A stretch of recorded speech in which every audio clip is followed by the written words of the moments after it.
You are listening to Alex Nanlohi Podcast, to know the Lord and to make Him known.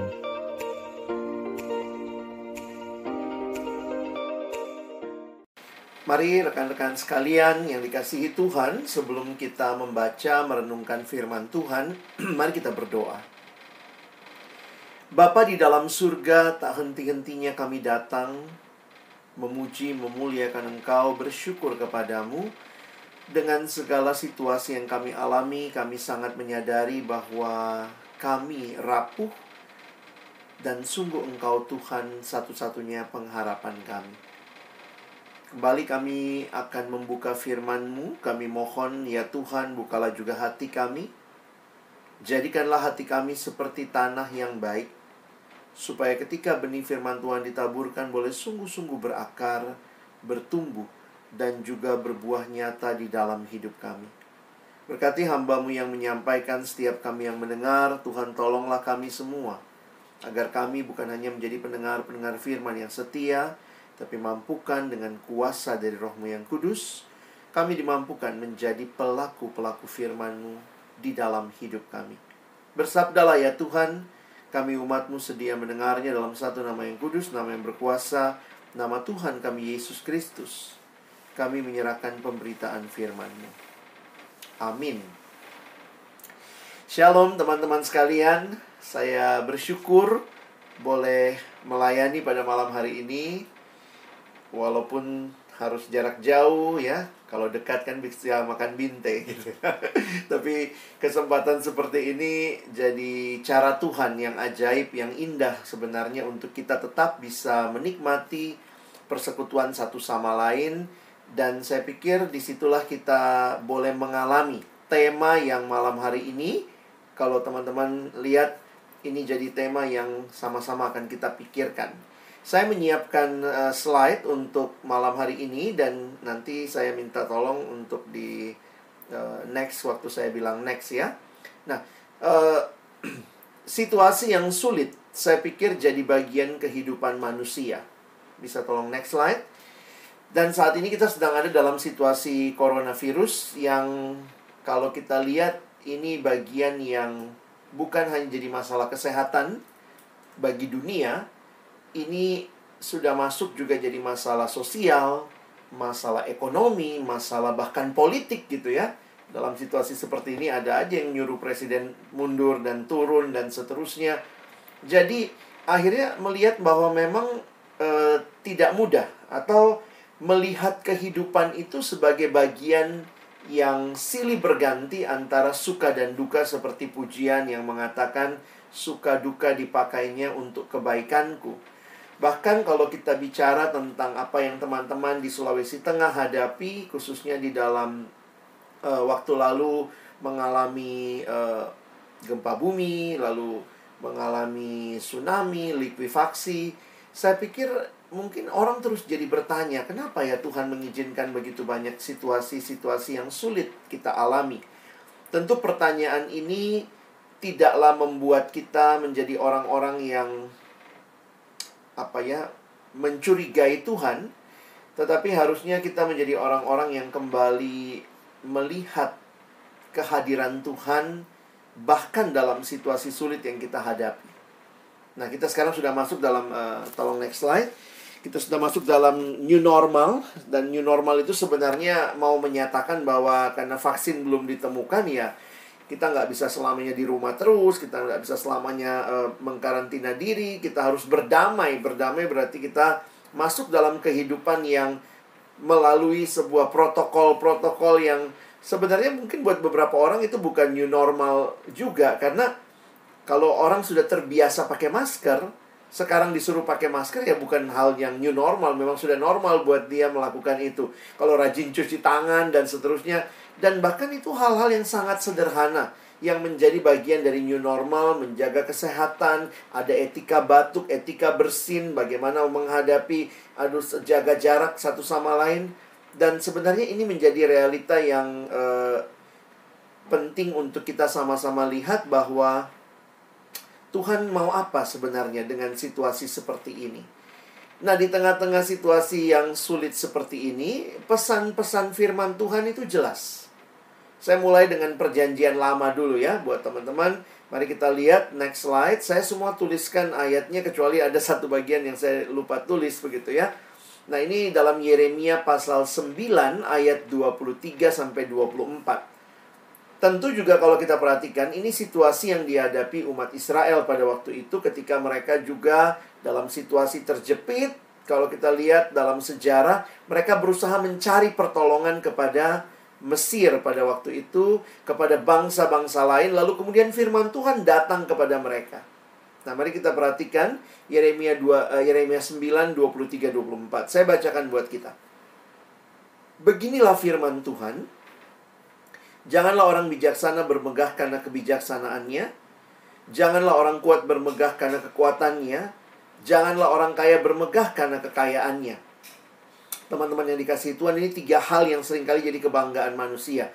Kebijaksanaan, kekuatan, dan kekayaan.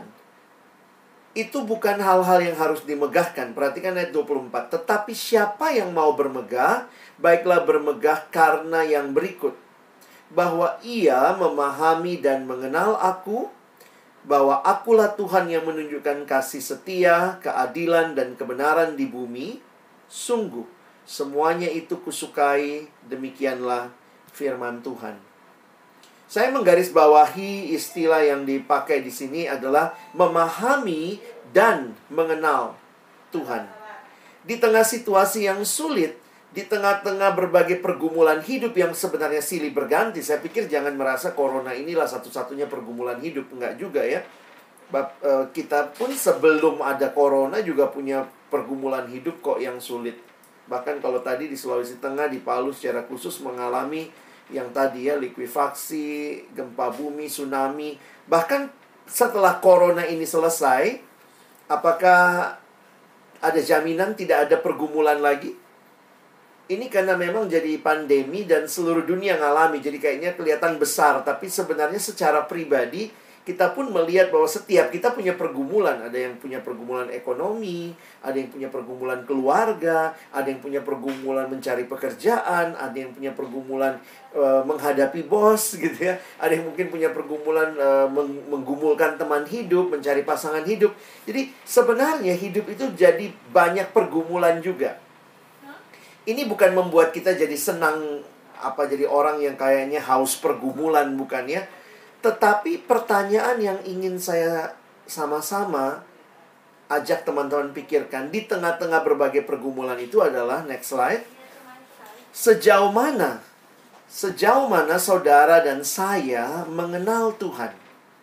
Sejauh mana pengenalan akan Tuhan, dan itulah yang kita mungkin pakai istilah dalam bahasa sehari-hari pelayanan kita adalah pertumbuhan rohani.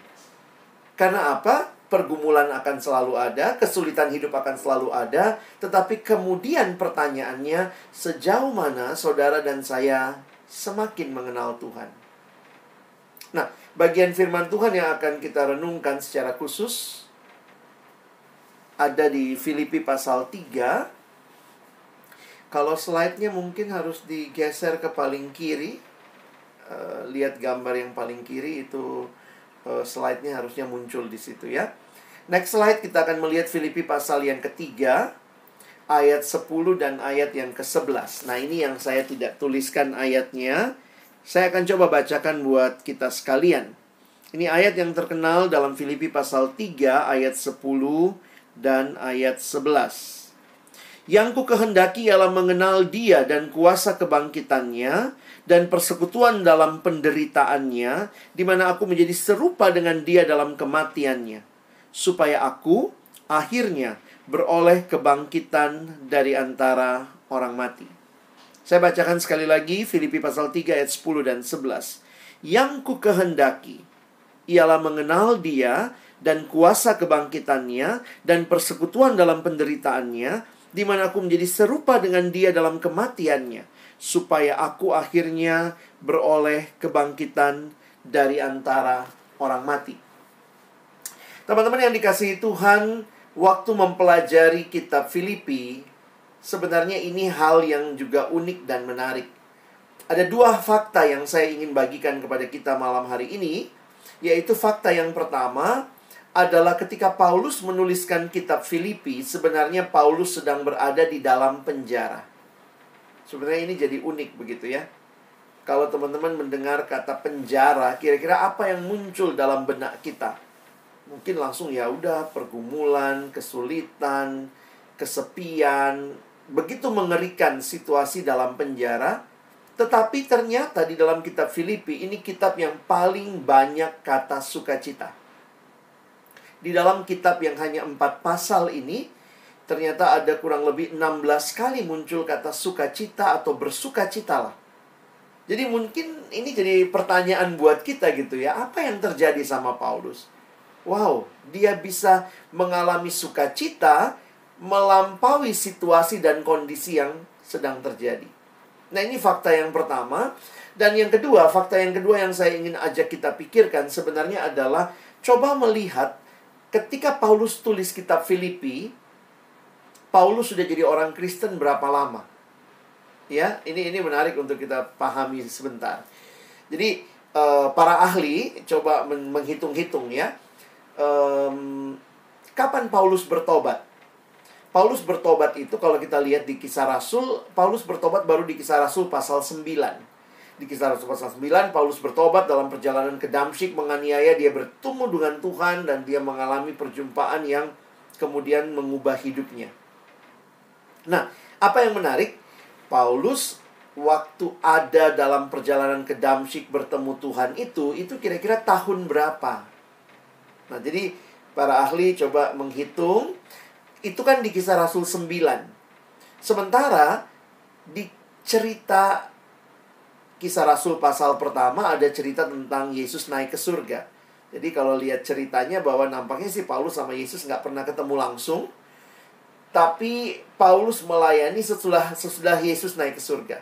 Kira-kira Yesus naik ke surga tahun berapa? Nah, ini kalau hitung-hitungannya, ya Yesus kan umurnya 33,5 tahun, lalu kemudian dia mati, dia bangkit, lalu dia naik ke surga, itu waktunya dekat ya, mati, bangkit, naik ke surga. Jadi kalau kita perhatikan, para ahli mengatakan kira-kira Kisah Rasul 1 itu tahun 33,5. Nah, Kisah Rasul 9 itu kira-kira tahun berapa? Menurut perhitungan, itu kira-kira tahun 35. Jadi, 1,5 tahun setelah Yesus naik ke surga, lalu Paulus bertobat. Dan Paulus bertemu dengan Tuhan secara langsung. Dan menariknya begini, Paulus mulai melayani, mulai jadi penginjil yang melayani dari kota ke kota. Tuhan pakai dia luar biasa, termasuk juga dia adalah yang mendirikan jemaat Filipi. Nah, yang menarik adalah waktu Paulus tulis kitab Filipi ini, kira-kira kitab Filipi ditulis tahun berapa? Nah, ini kalau hitung-hitungan tahun ya, kemungkinan kitab Filipi ditulis antara tahun 61 sampai 63. Para ahli memperkirakan di sekitar itu. Dan Paulus menulis kitab Filipi ini dari penjara. Kita bisa lihat di bagian sebelumnya, Paulus mengatakan, aku di penjara, aku terbelenggu. Dan ini menunjukkan satu realita bahwa di tengah-tengah situasi yang sulit, Paulus tetap melayani. Jadi nggak mati gaya, nggak menyesali diri, nggak menjadi orang yang ya ampun, so begini mau beke apa leh, lalu kasih tinggal pelayanan, tidak. Dia bahkan menulis surat menguatkan jemaat Filipi. Dan yang menarik adalah kalau Paulus tulis surat ini antara tahun 61 sampai tahun 63, kita ambil yang besarnya aja, tahun 63. Maka pertanyaannya, waktu Paulus tulis surat Filipi, sudah berapa lama Paulus jadi orang Kristen? Nah, ini hitung-hitungan kita berjalan ya. Kalau dia jadi Kristen tahun 35, lalu dia tulis surat ini tahun 63, maka waktu Paulus tulis kitab Filipi, dia sudah jadi orang Kristen selama kurang lebih 28 tahun. Wow, 28 tahun, sudah melayani begitu rupa, sudah merintis banyak jemaat, bahkan harus mengalami penderitaan di penjara karena memberitakan Injil. Tapi teman-teman perhatikan lagi ayat ini. Ketika Paulus menyampaikan kepada jemaat Filipi, dia menyatakan kalimat yang sangat menarik. Yang ku kehendaki ialah mengenal Dia. Jujur aja pertama kali menyadari tahun-tahunan tadi ya. Ternyata ini ditulis oleh seorang yang sudah 28 tahun kenal Tuhan, sudah melayani Tuhan, rasul yang besar. Tapi kerinduannya adalah kerinduan yang sangat sederhana. Aku ingin kenal Tuhan. Yang ku kehendaki ialah mengenal Tuhan. Saya suka membayangkan secara iseng begitu ya. Bayangkan kalau pada waktu itu ada wartawan dari koran Filipi Post misalnya ya, datang dan mewawancarai Paulus di dalam penjara. Rasul Paulus, kamu sudah melayani sekitar 28 tahun, kamu sudah kenal Tuhan, kamu melayani, kamu bahkan ada di penjara. Bolehkah saya tahu apa yang paling kamu rindukan? Lalu Paulus diwawancara, waktu mic-nya dikasih, Paulus bilangnya begini, yang ku kehendaki ialah mengenal Dia. Wah teman-teman, dalam bahasa Inggris, next slide, dipakai istilah to know Him. Saya secara khusus waktu mempelajari ini jadi bertanya ya, bagi diri saya, jadi evaluasi buat saya. Sudah berapa lama saya jadi orang Kristen? Sudah berapa lama saya melayani? Apakah saya masih memiliki kerinduan yang seperti ini? I want to know Him. Next slide. Teman-teman bisa perhatikan, saya tuliskan dalam bahasa Inggrisnya di sini. I want to know Christ and the power of His resurrection and the fellowship of sharing in His suffering. Kalau kita baca sekilas, kita mungkin berpikir ini nih kayak kerinduan anak SMA, anak PSK kita ya, yang baru pulang dari mana? Baru pulang camp penginjilan begitu. Waduh, Kak, saya pengen banget kenal Tuhan. Anak remaja di gereja yang baru percaya, baru tahu Tuhan Yesus mengasihi dia, baru angkat tangan waktu KKR. Tapi ini ternyata dikatakan oleh rasul yang besar, yang mengalami hidup dengan berbagai pergumulan sampai ada di penjara, tapi kerinduannya tetap sederhana. Aku ingin kenal Tuhan. Teman-teman, tidak tahu berapa lama sudah kita jadi orang Kristen. Mungkin lebih lama dari Paulus, karena dari kecil so Kristen begitu ya. So alumni kemudian mungkin sudah melayani, jadi pengurus di perkantas, melayani di gereja. Tapi apakah kita punya kerinduan yang sederhana seperti ini? Yang terus mau kenal Tuhan, yang berarti terus bertumbuh. Next slide. Saya menuliskan di sini, tujuan hidup Paulus adalah untuk mengenal Allah. Sehingga seluruh aspek kehidupan Paulus dia arahkan untuk mengenal Allah, termasuk penderitaannya adalah kesempatan dia mengenal Allah lebih dalam lagi. Bahkan kalimat yang dia katakan tadi, dan menjadi sama dengan kematian Kristus, penderitaan Kristus. Sehingga kalimat yang dipakai fellowship of sharing in His suffering. Termasuk melalui pelayanannya, Paulus merindukan dirinya semakin mengenal Allah. Nah, teman-teman, ini yang saya rindu kita evaluasi hidup kita. Dan termasuk mengevaluasi melalui pergumulan hidup, termasuk pandemi sekarang. Apakah memang kita punya kerinduan yang sama dan yang sederhana lah. Nggak muluk-muluk. Tuhan, aku cuma ingin kenal Engkau lebih dan lebih lagi. Kadang-kadang kita nyanyi pujian gitu ya. Lebih dalam lagi, ku rindu Kau Tuhan, lebih dari segala yang ada. Lebih dalam lagi, ku cinta Kau Yesus, ku mengasihimu. Apakah itu menjadi kerinduan hati kita? Ini pengenalan yang bagaimana? Teman-teman bisa lihat next slide. Saya menuliskan ini pengenalan yang lebih daripada sekadar informasi. Lebih daripada sekadar pengetahuan. Memang kehidupan kekristenan kita butuh pengetahuan, kita butuh doktrin, butuh pemahaman. Tetapi ternyata bukan sekadar pengetahuan, bukan sekadar informasi. Tapi lebih dalam lagi, next slide. Pengenalan yang dimulai di dalam iman kepada Yesus, di dalam relasi. Banyak orang bisa ikut semua kegiatan kerohanian, bisa baca Alkitab tiap pagi, tapi itu bisa jadi ritual tanpa relasi. Tapi kalau sungguh-sungguh kita punya relasi, maka semua ritual itu kita lakukan dan spiritnya ada di situ. Maka spirit plus ritual jadi spiritual. Kira-kira saya coba menghayatinya biar mudah. Kita tidak menolak ritual. Ada ritual yang kita lakukan, bangun pagi, baca Alkitab, kita pelayanan. Itu ritual-ritual. Kita datang gereja, kita ibadah, besok hari Minggu kita ibadah di rumah. Itu semua ritual, tetapi ritual tanpa relasi cuman tinggal ritual. Tapi ketika ada relasi dengan Tuhan, ada spirit, roh Allah yang hidup dalam diri kita, maka ritual-ritual itu akan menjadi sesuatu yang spiritual. Dan pengenalan yang spiritual itu, pengenalan yang relasional itu adalah pengenalan yang transformatif. Kenapa? Karena bukan hanya pengetahuan, saya tahu, saya kenal, tetapi membawa perubahan bagi hidup saya. Itu yang namanya transformatif. Dan kalau kita perhatikan, di dalam bahasa Yunani ada dua kata mengenal. Satu, mengenal sebatas pengetahuan. Yang kedua, pengenalan secara pengalaman. Nah, yang Paulus pakai kata di sini, next slide ya. Waktu Paulus menggunakan istilah yang ku kehendaki ialah mengenal dia, maka kata yang dipakai adalah pengenalan yang melibatkan relasi atau pengalaman. Makanya kita suka bilang gini ya, orang tuh bisa membedakan antara tahu sama kenal. Tahu itu ya sebatas pengetahuan. Kenal itu punya relasi. Ya. Contoh. Teman-teman tahu siapa perempuan Indonesia yang pernah jadi presiden? Benar, Ibu Megawati. Tahu Ibu Megawati? Kita semua ngomong pasti tahu. Kenal? Nah, beda ya. Banyak yang tahu, tapi sedikit yang kenal.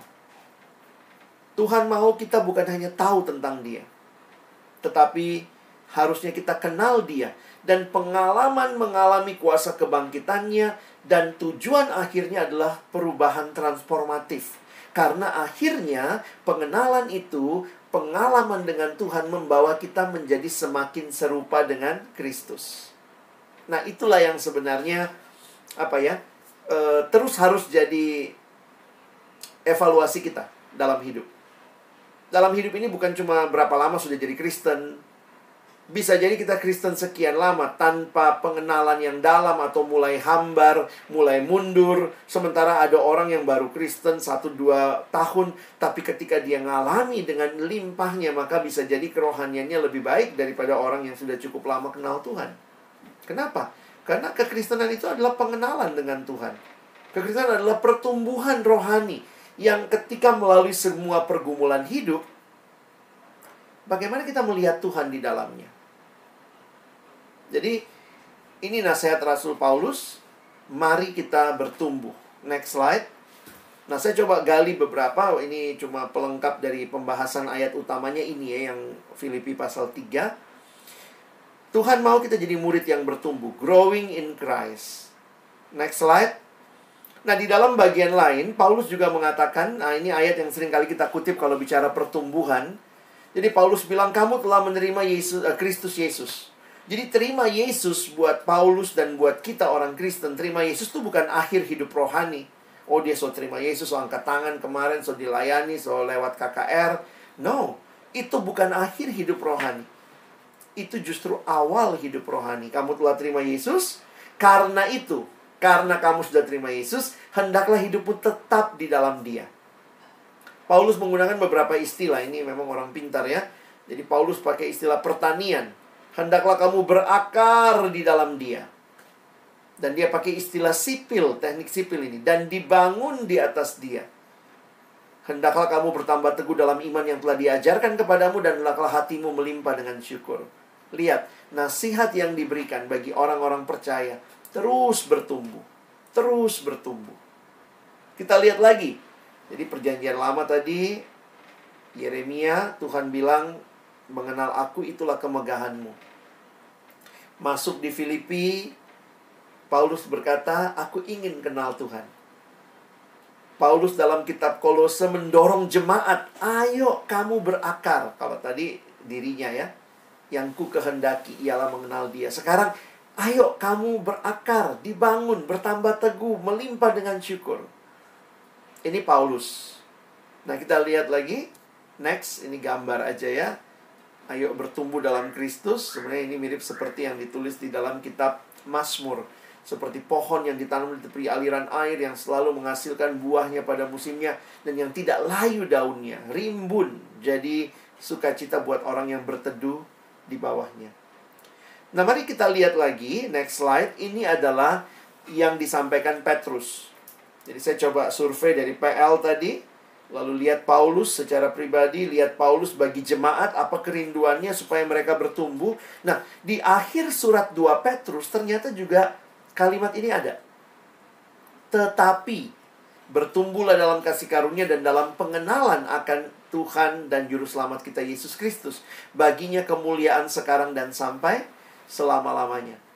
Teman-teman, kalau baca seperti ini ya kita mau nggak mau mesti mengerti juga apa sih yang disampaikan dalam 1 Petrus dan mungkin dan 2 Petrus dan 1 Petrus tentunya ya. Kenapa? Karena perhatikan itu ada kata tetapi bertumbuhlah. Emang tadinya ada situasi apa sih? Nah, kalau teman-teman membaca kitab 1 dan 2 Petrus, sebenarnya Petrus sedang menasehati jemaat dalam 2 kondisi. Ada 2 kondisi, adalah ancaman yang mereka alami, tantangan yang mereka alami. Pertama, ancaman dari luar. Itu jelas banget dalam kitab 1 Petrus. Mereka mengalami penderitaan. Penderitaannya karena apa? Memang bukan karena bencana alam, bukan karena katastrofi atau apa ya. Tapi penderitaan karena iman mereka kepada Yesus. Jadi, makanya Petrus mengingatkan kepada jemaat, kalau kamu harus menderita karena imanmu, lucu ya, gara-gara hidup kudus, hidup saleh, mereka menderita. Karena banyak orang-orang yang gak suka dengan kehidupan mereka. Nah, ini diingatkan dalam 1 Petrus bahwa kamu harusnya ingat bahwa bukan kamu aja yang menderita. Yesus pun pernah mengalami hal yang sama. Jadi ada tantangan dari luar, secara khusus dari Romawi maupun juga orang-orang Yahudi yang tidak suka dengan kekristenan, sehingga mereka menganiaya orang Kristen karena kehidupan mereka yang benar. Tapi yang kedua, ada juga masalah dari dalam. Dari dalam masalah utamanya apa? Guru palsu, pengajaran sesat. Jadi itu yang sangat kuat. Teman-teman bisa lihat di 2 Petrus pasal 3. Jadi kitab 2 Petrus, salah satu yang Petrus ingatkan, hati-hati dengan pengajar-pengajar sesat. Sehingga waktu saya mencoba menyimpulkan istilah yang dipakai, tetapi bertumbuhlah. Jadi seolah-olah mau dikatakan begini. Entah kamu lagi mengalami pergumulan karena tekanan dari luar, ataupun pergumulan dari dalam jemaat yang ada guru-guru palsu, maka kuncinya adalah bertumbuh. Bertumbuhlah dalam kasih karunia dan dalam pengenalan akan Tuhan dan Juru Selamat kita. Kenapa teman-teman? Karena kalau kita bertumbuh, kita bisa kenal ini ajaran benar atau palsu. Dan kalau kita bertumbuh, kita punya perspektif yang benar melihat penderitaan hidup. Nah, itu yang Petrus ingatkan. Oke, yang terakhir saya mau ambil dari next slide. Kalau sudah, Paulus sudah, Petrus sudah, nah sekarang Yohanes. Ini murid-murid Yesus yang paling dekat yang tulis surat buat kita. Nah, Yohanes menggunakan istilah yang berbeda. Barang siapa mengatakan bahwa ia ada di dalam dia, ia wajib hidup sama seperti Kristus telah hidup. Harusnya, kalau kita mengaku kita murid Kristus, kita di dalam dia, kita sudah terima dia, maka arah hidup kita makin bertumbuh, makin serupa dengan Yesus. Jadi dari survei ayat aja, mulai PL, mulai PB, dari tokoh-tokoh kayak Paulus, Petrus, Yohanes, semua berbicara bertumbuhlah. Situasinya apapun, bertumbuhlah. Alami pengenalan akan Tuhan yang lebih dalam. Teman-teman, memang pandemi seperti ini, orang jadi punya katanya lebih banyak waktu karena banyak yang work from home. Tapi ternyata lebih banyak waktu juga belum tentu saat teduh lebih lama ya. Karena akhirnya lebih mau coba kue lah, baking ini, baking itu ya.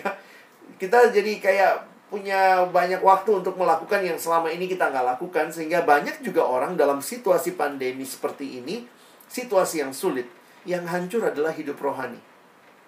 Yang berkembang adalah jiwa wirausaha, wira swasta, jiwa memasak gitu ya, coba resep begitu ya. Tapi hati-hati, apakah kerohanian kita juga berkembang? Next slide. Ini kunci pertumbuhan. Kalau saya sering kali pakai gambar ini buat mahasiswa. Ilustrasi roda dibuat oleh seorang bernama Dawson Trotman. Dia mengatakan sama seperti roda. Sebenarnya roda itu yang muter porosnya. Maka di pusat hidup harus ada Kristus. Lalu kemudian seperti roda, dia menggambarkan ada dua jari-jari. Satu yang vertikal, melambangkan hubungan dengan Allah. Satu yang horizontal. Maka kita perhatikan keseimbangan hidup rohani kita. Secara vertikal dengan Allah, saya bicara sama Allah, namanya doa. Allah bicara kepada saya lewat firman. Makanya dari sekolah minggu kita juga udah tahu bagaimana bertumbuh adik-adik. Baca kitab suci, doa tiap hari. Tapi sebenarnya hidup rohani bukan aspeknya cuma vertikal, tapi juga horizontal. Maka dia menggambarkan horizontal hubungan dengan sesama. Perhatikan ada dua hal. Hubungan dengan sesama, ke dalam dengan sesama orang percaya harusnya rajin bersekutu. Dan keluar, bagi mereka yang belum percaya, bagian kita adalah bersaksi.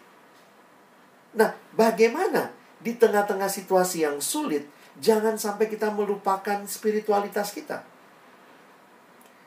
Atau kadang-kadang jadi alasan juga. Ya, habis gimana Tuhan? Ini kok nggak berlalu-berlalu situasinya. Ya. Next slide. Nah, saya pikir ini yang terus kita harus bangun ya. Teman-teman, sebagai alumni, terus, ini banyak beberapa keluarga alumni saya bersyukur ya, mesbah keluarganya jadi jalan gitu. Ada yang bilang, iya, biasanya tuh anak-anak cuma berdoa sama mamanya, karena papanya pulangnya malam begitu ya. Ini kan sekarang papanya di rumah, anak-anak di rumah, jadi bisa doa bersama, bisa bersekutu bersama.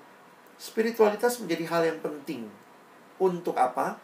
Untuk kita menghadapi kehidupan. Jadi sebenarnya situasi yang sulit tidak menghalangi kita untuk melihat Tuhan. Tetapi mungkin jadi pertanyaannya begini ya teman-teman ya. Situasi yang sulit seringkali kita bertanya di mana Tuhan.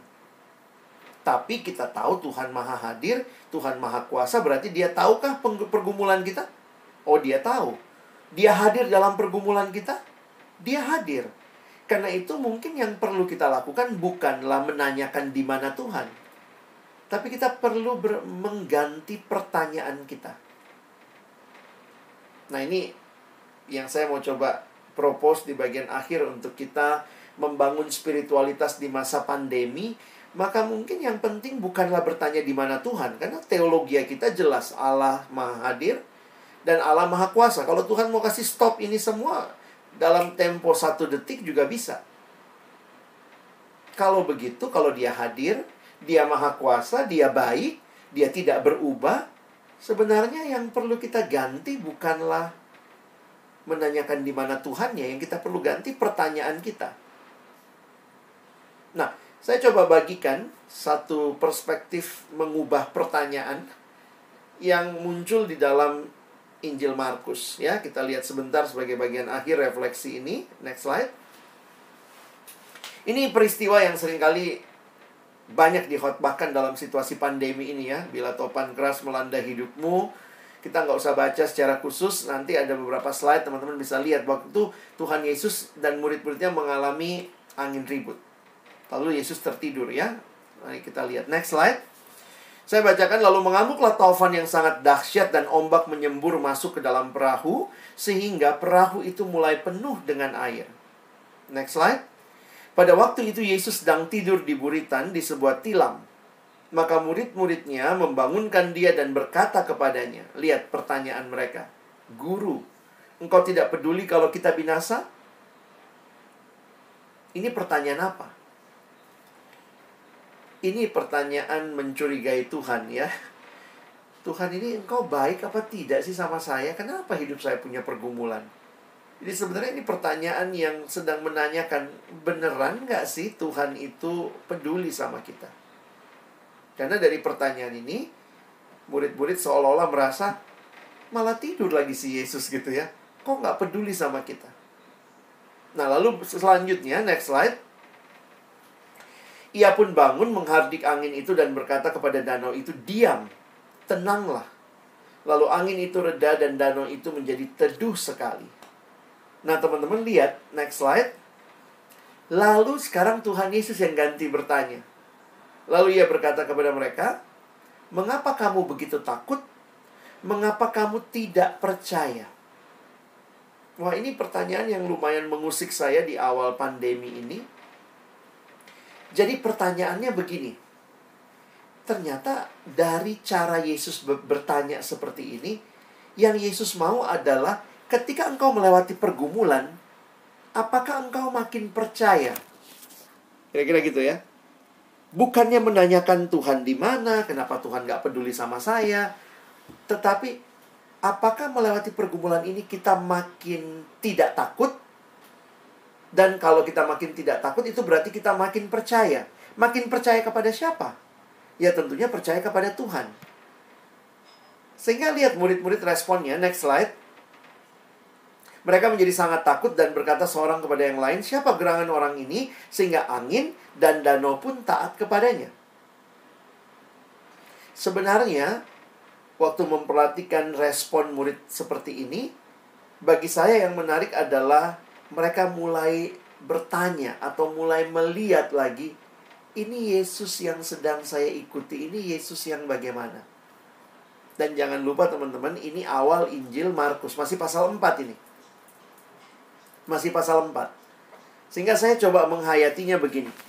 Sebenarnya, pertanyaan yang membingkai seluruh cerita dalam Markus, salah satunya adalah pertanyaan tadi. Mengapa kamu tidak percaya? Nanti teman-teman baca lagi ceritanya. Jadi, kembali lagi, sebenarnya Tuhan bertanya, di dalam situasi angin ribut itu, siapa aku untukmu? Siapa yang kamu makin kamu lihat aku nih siapa sehingga kamu makin percaya? Nah, saya simpulkan begini ya, next slide. Yesus adalah Yesus yang berkuasa atas alam. Teman-teman harusnya bisa melihat itu juga gitu ya. Bahkan satu penafsir bilang begini, sebenarnya dengan Yesus lagi tertidur atau Yesus tidur, itu sebenarnya sikap yang Yesus mau ajarkan. Di tengah angin ribut, sebenarnya kamu bisa bobok dengan nyaman karena aku ada. Aku mengontrol segala sesuatu. Bapa mengontrol segala sesuatu sehingga Yesus bisa tenang di dalam badai. Kadang-kadang badainya tetap ada. Kadang-kadang Tuhan tidak tenangkan badainya. Tapi Tuhan tenangkan kita di dalam badai. Itu contoh yang Yesus alami. Tapi ada saatnya Tuhan menenangkan badainya. Dan itu kemudian menolong kita. Yesus ini berkuasa atas alam. Jadi ketika Markus menyusun Injilnya dengan peristiwa ini, seolah-olah pertanyaan Yesus tadi membingkai terus. What next? What next? Cerita di bawahnya, mereka sampai ke, ya udah silakan next slide. Mereka sampai ke seberang di daerah Gerasa, lalu kemudian ada orang yang dirasuk setan. Nah, jadi lihat, murid-murid ikut Yesus. Oh, Yesus ini berkuasa atas alam. Dia bilang tenang, langsung tenang. Tapi kemudian waktu mereka ikut Yesus lagi, mereka lihat Yesus menghadapi roh jahat. Dan Yesus mengusir roh jahat itu. Paling tidak mereka pun akhirnya makin percaya, makin belajar. Yesus ini berkuasa atas setan. Jadi, teman-teman, kadang-kadang saya mikir, orang ini dikatakan sudah sekian lama dibelenggu. Luar biasa. Ini pergumulan, penderitaan, bersekian lama. Tetapi kemudian Tuhan mau. Siapa aku untukmu? Peristiwa sesudahnya adalah perempuan yang sakit pendarahan. Selama 12 tahun. Itu pun gak gampang ya. Di next slide silakan. 12 tahun pendarahan. Itu sebenarnya sebuah peristiwa yang buat orang Yahudi tuh nggak bisa ikut ibadah. Karena kalau mereka ibadah tuh nggak boleh pendarahan kan. Jadi harusnya dia kudus begitu. Jadi perempuan ini adalah perempuan yang juga tidak diterima secara keagamaan.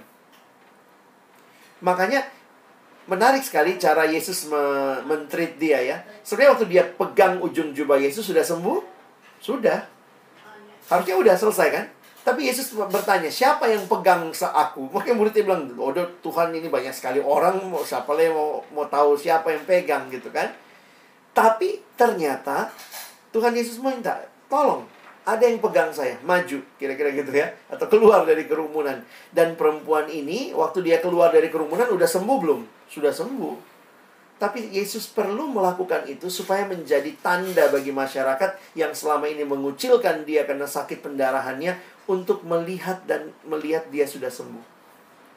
Kalau teman-teman dan saya jadi murid yang ikut Yesus tadi dari dalam perahu, terus kemudian pergi ke daerah Gerasa, Gadara itu, lalu sekarang lagi lihat perempuan itu, maka Yesus berkuasa bukan hanya atas alam, bukan hanya atas setan, tapi juga atas penyakit. Dan sebenarnya ceritanya, next slide, ini kan sedang cerita tentang Yesus mau pergi ke rumahnya Yairus untuk membangkitkan anaknya, dan Yesus sengaja, anaknya sudah meninggal gitu ya. Dan ini menunjukkan bahwa Yesus berkuasa atas kematian.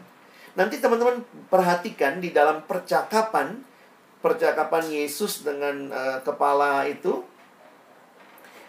teman-teman bisa melihat ada kata percaya diulangi di situ. Jadi sebenarnya sekali lagi saya melihat bahwa ini seolah-olah membingkai kisah-kisah selanjutnya. Siapa Yesus yang kamu percaya? Jadi pergumulan hidup adalah kesempatan kita makin kenal, makin percaya sama Yesus. Saya pikir corona ini harusnya kita makin percaya ya, bahwa yang bisa menyembuhkan itu cuma Tuhan. Lihat manusia lagi usaha juga belum bisa ya. Tentu Tuhan akan memberikan jalan keluar pada waktunya, tetapi ini mengingatkan kita dia Yesus yang berkuasa. Nah, saya kutip kalimat David Platt, next slide. David Platt mengatakan, who you say Jesus is will determine about how you follow him. Siapa Yesus bagi saudara, siapa Yesus yang saudara percaya, ini akan menentukan bagaimana saudara mengikuti dia. Kalau teman-teman dan saya terus kayak murid yang mencurigai Yesus, kenapa sih Tuhan nggak peduli kalau kita binasa? Kalau kita terus mencurigai Yesus, maka kita pun akan ragu terus mengikuti dia. Tapi kalau melalui peristiwa ini kita bisa terus melihat dan memandang dan meyakini, wow, Yesusku berkuasa bahkan atas kematian, musuh yang paling ditakuti oleh manusia. Kalau dia berkuasa atas kematian, saya ikut dia dengan ketekunan, keyakinan, dan penyerahan. Sehingga ini pertanyaan bagi kita ya, next slide. Bagaimana perjalanan saudara bersama Yesus melalui pergumulan hidup, bahkan itu telah mengubah hidup saudara. Teman-teman dan saya makin bertumbuh, bukan hanya karena makin banyak dengar khotbah, tapi makin bertumbuh adalah ketika kita makin percaya Yesuslah yang paling indah buat hidup kita. Dan Tuhan sedang karyakan itu. Next slide. Saya tulis di sini, our journey in life adalah sebuah perjalanan knowing God more. Makin kenal Tuhan. Makin kenal Tuhan. Waktu bertumbuh, makin kenal Tuhan, hidup makin berubah, makin percaya bahwa yang kita andalkan bukan uang, bukan jabatan, bukan kekuasaan. Alumni punya pergumulan itu semua. Tapi yang kita andalkan adalah Tuhan sendiri. Next slide. Harusnya ada hidup yang baru, orientasi yang baru, nilai-nilai yang baru. Kalau dulu mungkin orientasinya sama uang, orientasinya sama karir. Nilainya sekarang berbeda. Kenapa? Karena pergumulan hidup sebenarnya menolong kita melihat apa yang penting dalam hidup. Beberapa teman bilang, iya ya, corona ini membuat saya jadi sadar beberapa hal prioritas. Teman-teman, beberapa waktu yang lalu saya masuk ke tempat taruh sepatu ya, di rumah ada tempat taruh sepatu gitu. Terus tiba-tiba kayak Tuhan sadarkan, Alex, lihat mengenai sepatu situ. Begitu lihat ya, saya punya sepatu, saya bukan kolektor yang banyak banget gitu ya, tapi paling dia saya punya sepatu lebih dari 2 lah ya, 5 apa 6 gitu ya. Terus jadi sadar juga gitu ya, iya ya, kalau corona begini mau pakai kemana begitu ya.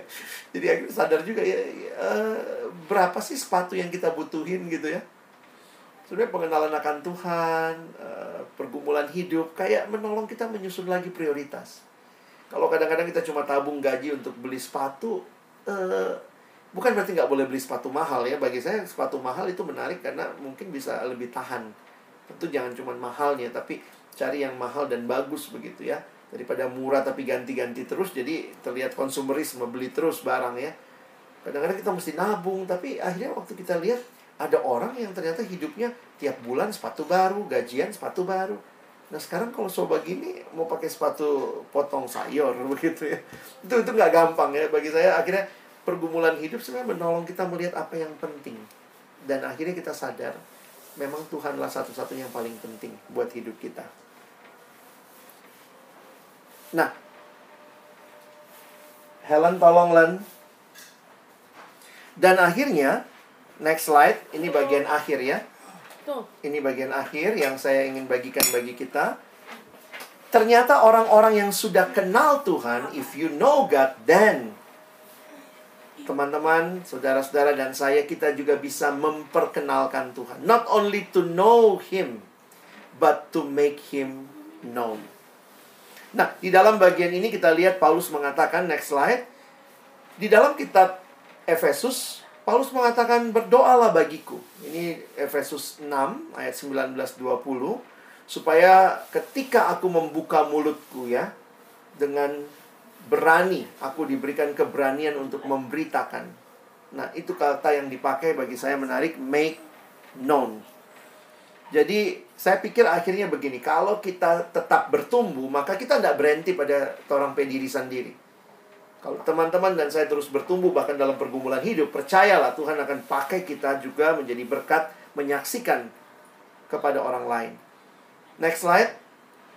Kita lihat Filipi pasal 1 ayat 21-22. Kadang-kadang orang selalu lupa ini ayat dari Paulus, bukan dari Ahok ya. Karena dikatakan, karena bagiku hidup adalah Kristus dan mati adalah keuntungan. Kadang-kadang orang berhenti sampai di situ. Hidup adalah Kristus, mati adalah keuntungan. Apalagi kalau mahasiswa, ada orang gitu ya. Kalau so banyak tugas, so capek, ya udah mati Jo katanya. Karena langsung ketemu Kristus. Tapi kalau kita baca kalimatnya sampai utuh ke bawah, Paulus bilang memang betul mati adalah keuntungan. Tapi kalau aku harus hidup, jadi ini kan belum mati. Paulus bilang sekarang saya masih hidup. Itu berarti bagiku bekerja memberi buah.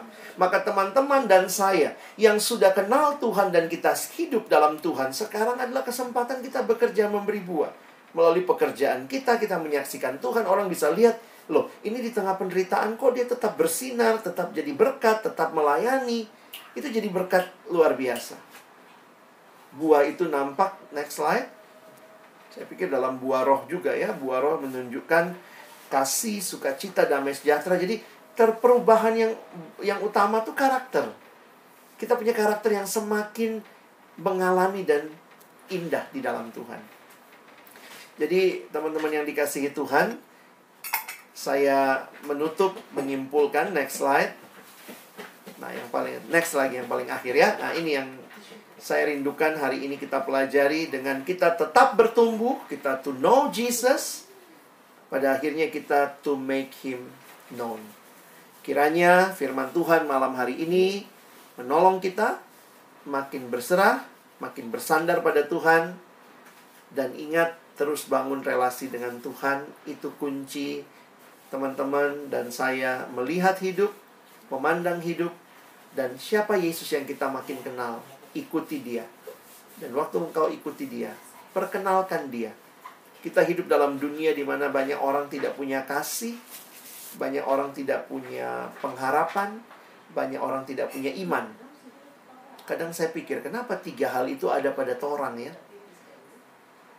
Iman, kasih, dan pengharapan itu miliknya orang Kristen kan? Dan kita ditaruh Tuhan di tengah dunia yang tanpa iman, tanpa kasih, tanpa pengharapan. Untuk apa? Untuk kita yang mengalami itu, menyaksikannya, supaya mereka pun mengalami itu.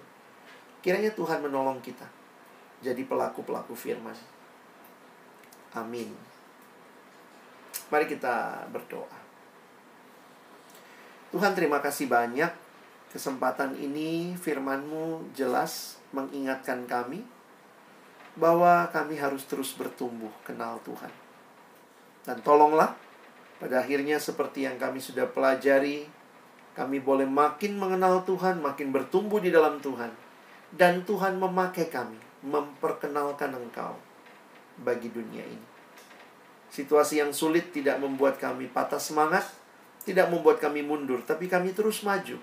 Waktu yang banyak, biarlah kami lebih disiplin bersaat teduh, lebih disiplin berdoa, lebih disiplin juga membaca mungkin buku-buku rohani, supaya waktu-waktu yang ada tidak terbuang dengan sia-sia.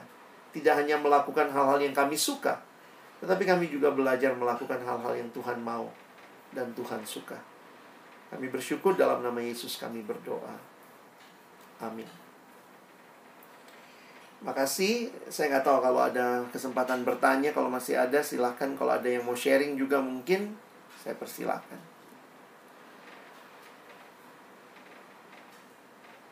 Baik, terima kasih Kak Alex yang sudah boleh menyampaikan firman Tuhan bagi kita sesuai dengan tema yang sudah PAK angkat. Dan kita masih punya waktu sih sebenarnya ya. Kalau misalnya ada teman-teman yang mau bertanya atau memberikan saksian kah atau gimana, silakan ya. Saya kasih kesempatan 1 atau 2 orang. Mari silakan.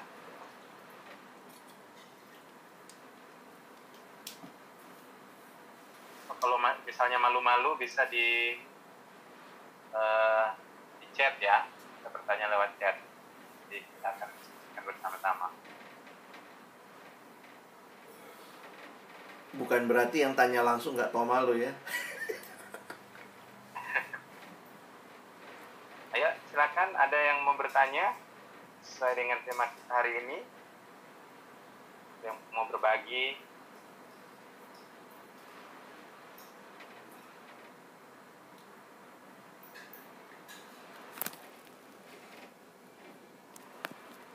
Ya, semuanya masih malu-malu ya. Sama-sama Pak Radika. Ya, ada yang mau bertanya?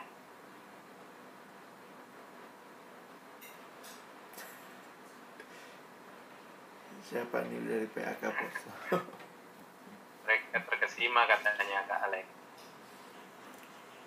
Kalau bikin kue jangan lupa kirim ke Jakarta. Mungkin kalau misalnya tidak ada yang bertanya, mungkin dari saya saja ya. Mungkin Boleh. dari Kak Alex bisa kasih apa ya, kiat-kiat di masa-masa seperti ini. Kira-kira apa yang bisa kita lakukan untuk semakin bertumbuh seperti itu dalam kondisi yang sulit. Maksudnya hal-hal sederhana yang bisa kita lakukan. Ya, mungkin silakan. Beberapa hal yang saya pikirkan itu adalah membangun kembali disiplin-disiplin rohani yang mungkin juga mana tahu ya, dengan situasi teman-teman sebagai alumni sudah mulai lalai. Misalnya waktu membaca Alkitab, waktu berdoa. Jadi ini kesempatan lah kita bangun our new normal. Jadi coba masuk lebih jauh, lebih dalam untuk bangun lagi hal-hal yang kita tahu penting, tapi mungkin kita sudah mulai lalaikan. Termasuk juga membaca buku-buku rohani. Mulai dengan apa? Mulai dengan hal-hal yang sederhana.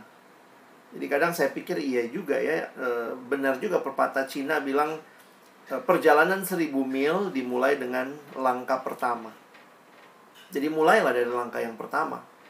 Jadi mungkin kalau saya dengan apa ya, kadang-kadang kayak saya juga sebagai hamba Tuhan pun kita masih berjuang gitu ya, untuk berjuang supaya bisa tetap apa ya, tetap berdisiplin. Karena itu memang satu sisi yang gampang sekali kendor.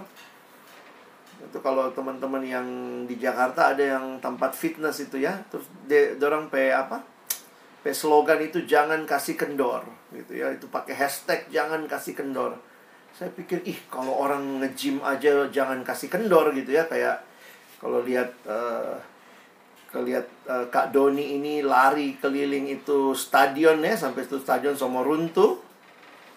Itu kalau orang bisa bangun disiplin begitu rupa untuk hal-hal yang lain, maka harusnya kita juga bisa bangun disiplin yang baik untuk pertumbuhan rohani kita. Misalnya mulai aja satu, kalau baca Alkitab ya udah pasti ya, udah saat teduh teman-teman lakukan.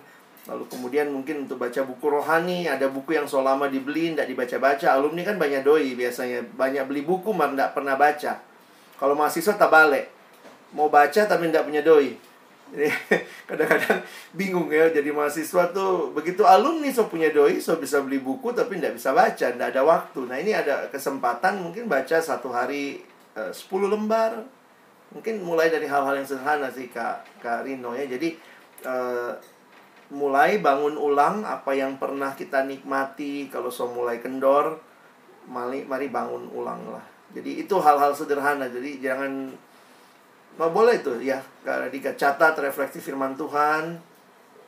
Dan ini ya, kalau itu satu disiplin rohani yang namanya journaling. Journaling, kita catat hal-hal itu. Dan memang waktu kita ngalami pergumulan yang sama atau pergumulan lain dengan situasi yang mirip, itu catatan itu akan sangat berguna.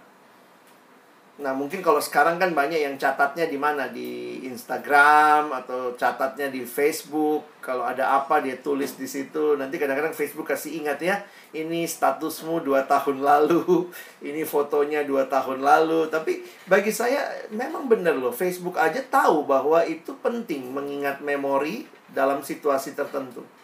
Nah, apalagi buat kita anak-anak Tuhan, mungkin kalau selama tidak catat saat teduh, selama tidak share apa yang kita nikmati, ini kesempatan untuk share di grup WA kantor. Kita punya grup WA di mana teman-teman nggak masuk kantor, mungkin ada di rumah. Mungkin kan kalau di Poso banyak yang sama-sama Kristen, mungkin kita bisa share apa yang kita nikmati saat teduh pagi ini, begitu ya. Jadi ada kadang-kadang begini sih ya, ada yang share tapi yang dia share sebenarnya renungan orang. Ya bagus juga sih, saya juga biasanya begitu ya. Tapi mungkin juga kita perlu menambahkan apa yang kita nikmati, apa yang kita makin percaya sama Yesus yang seperti apa sih. Dan itu akan juga menguatkan orang lain. Thank you. Gitu mungkin Kak Rino.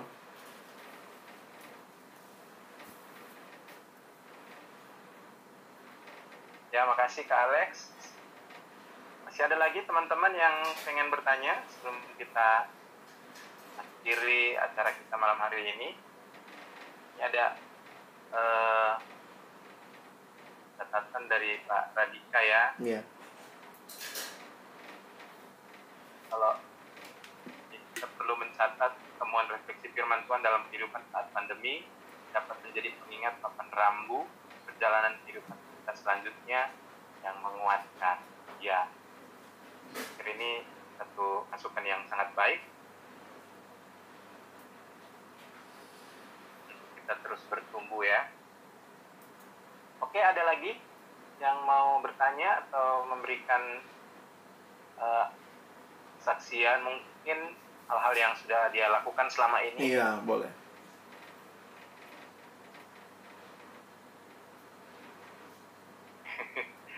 Ayo Alen, ada Andi di sana ya.